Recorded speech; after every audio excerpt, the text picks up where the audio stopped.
विद्यार्थी मित्रों, आज हम बीए अंतिम वर्ष के अंतर्गत आदि तथा मध्यकालीन हिंदी साहित्य का इतिहास, इस पेपर के अंतर्गत आदिकाल, इस काल के प्रमुख रचनाकार संत नामदेव, इनका जीवन परिचय देखने वाले हैं। संत नामदेव वैसे मराठी साहित्य के एक प्रसिद्ध संत कवि माने जाते हैं, जिनके अभंग सामान्य जनता में बड़े प्रेम से गाए जाते हैं।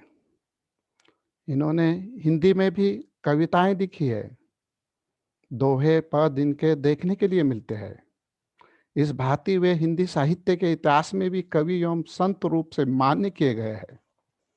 इन्होंने इतना ही नहीं, गुरु ग्रंथ साहिब के अंतर्गत भी अपने दोहे रखे हुए देखने के लिए मिलते हैं। यानी कि कहने का तात्पर्य यह है कि संत नामदेव जी के दोहे गुरु ग्रंथ साहिब में भी समाविष्ट किए गए हुए हैं।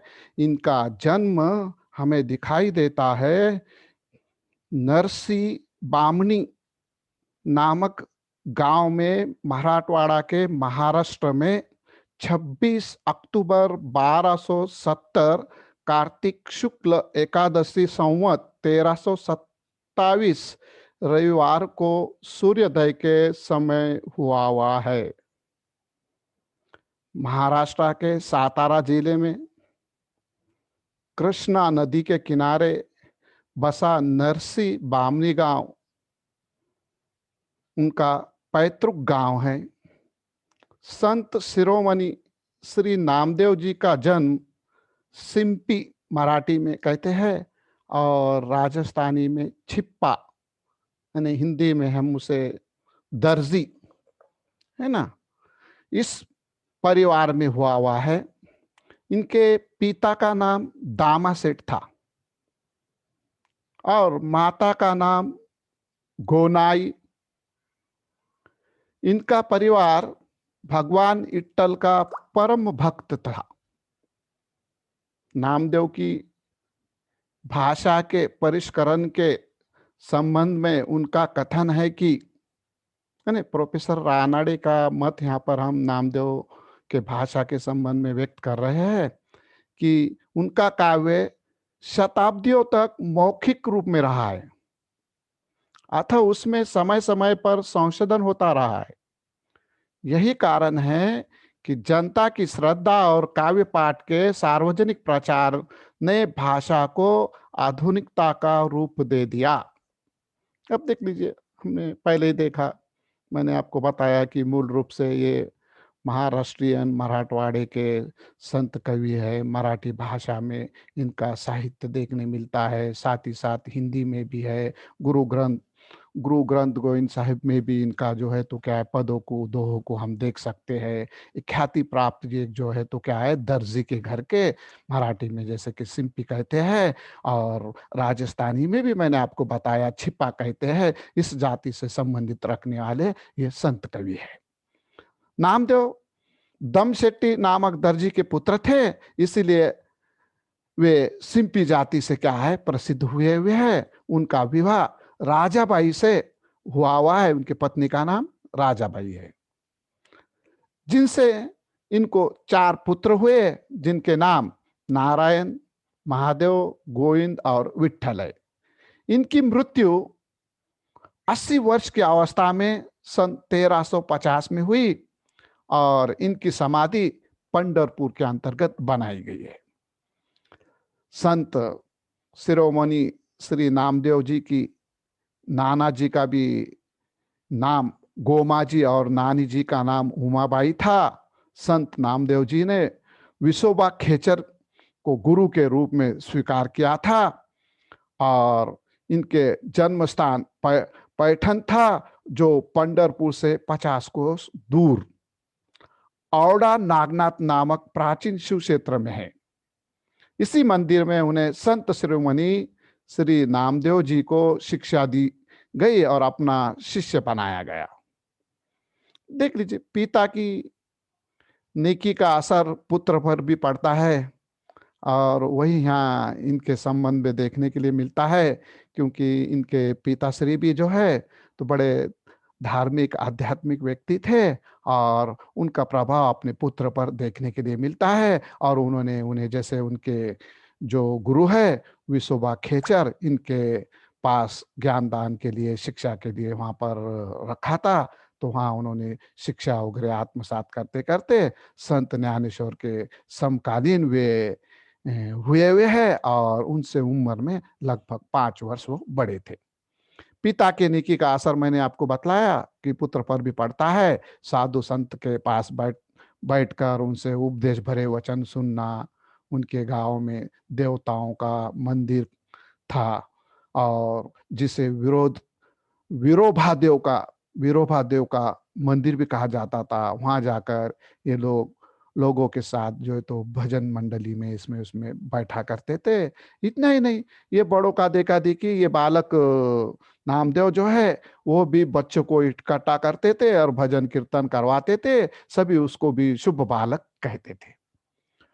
वो बैरागी और साधु स्वभाव के हो गए थे, और कोई काम काज भी ना करते थे। कभी कभी काम काज करता हुआ वो जो है तो राम यश गाने लगते थे।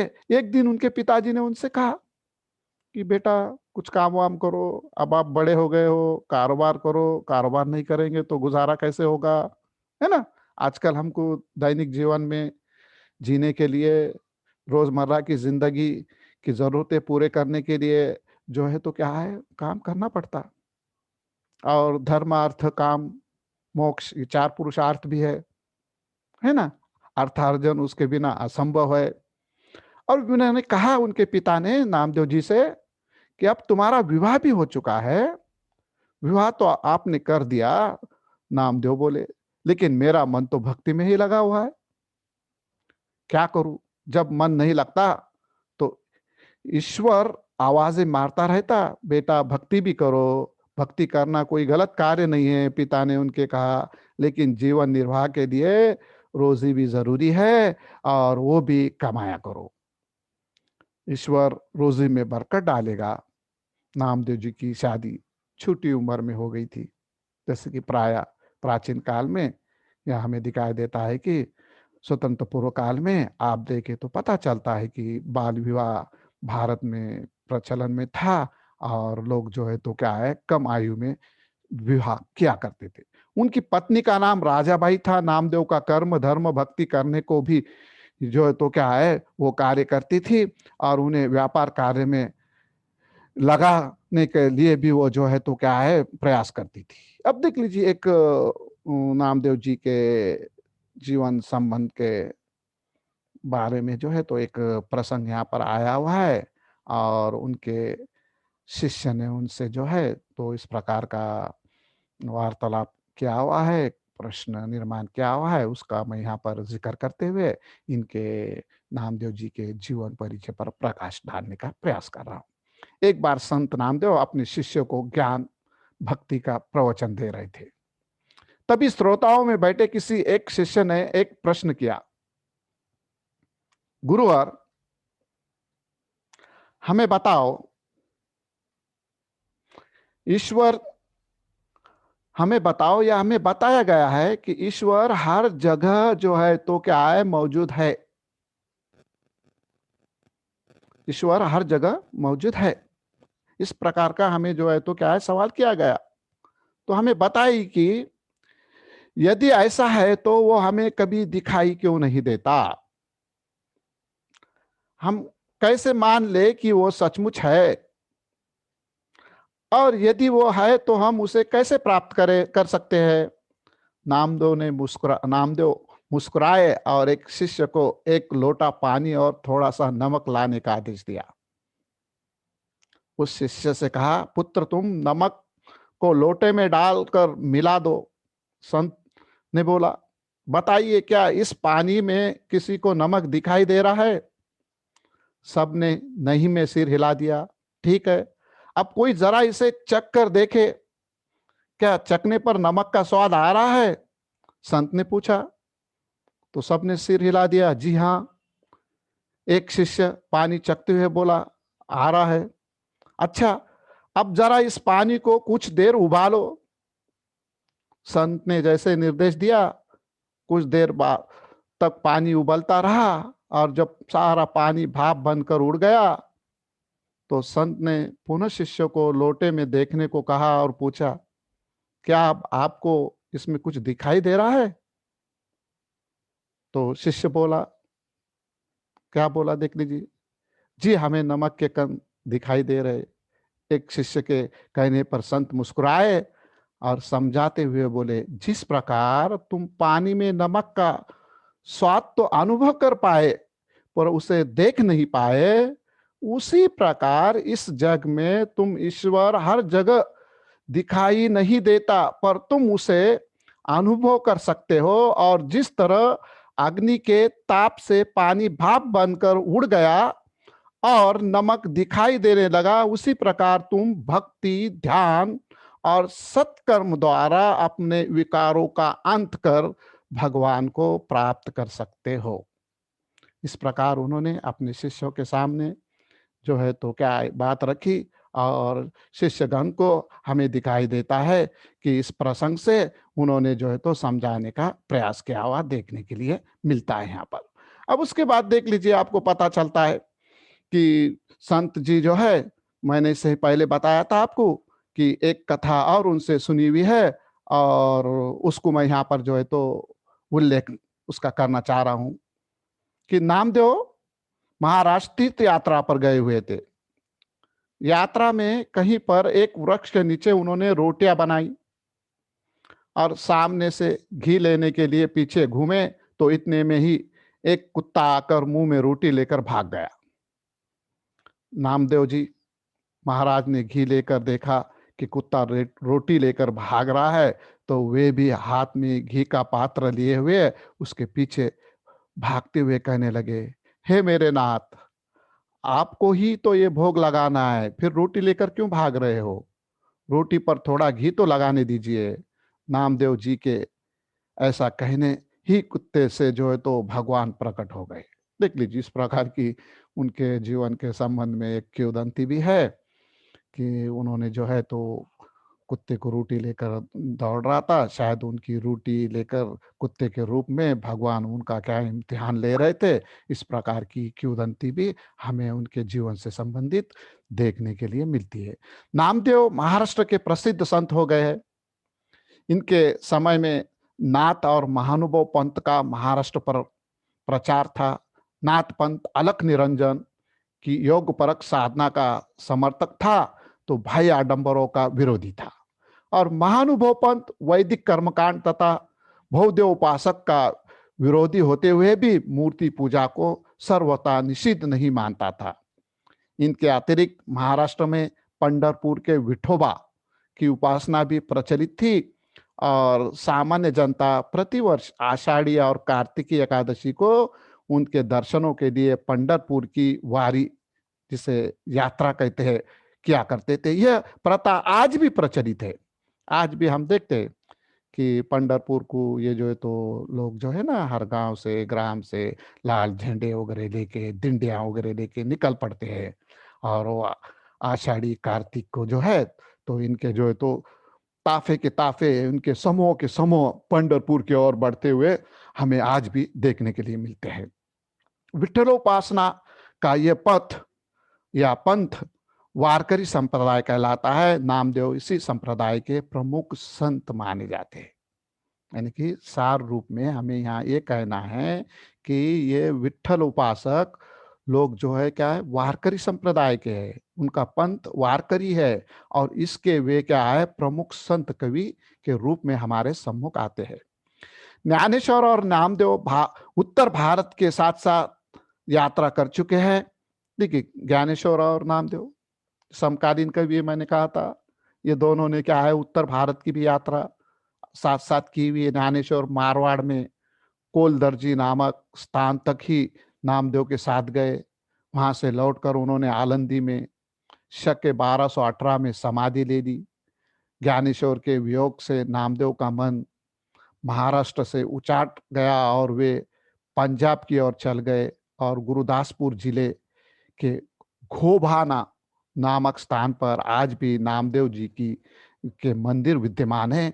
वहाँ सीमित क्षेत्र में इनका पंथ भी चल रहा है। संतों के जीवन के साथ कतिपय चमत्कारिक घटनाएँ जुड़ी हुई रहती है। वैसे ही यहाँ पर यदि आप देखें तो पता चलता है नामदेव जी के भी साथ में जो है तो क्या है, घटनाएँ जुड़ी हुई है।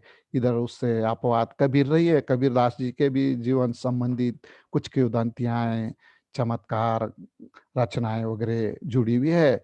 तुलसीदास के साथ भी जुड़ी हुई है ना? तो इस प्रकार हमें दिखाई देता है कि हर संत के, महात्मा के जो कि ये जो है तो उच्च कैरेक्टर के, चरित्र के लोग होने के कारण इनके साथ में कुछ ना कुछ जो है तो क्या है, अच्छी बातें जुड़ी हुई देखने के लिए मिलती है।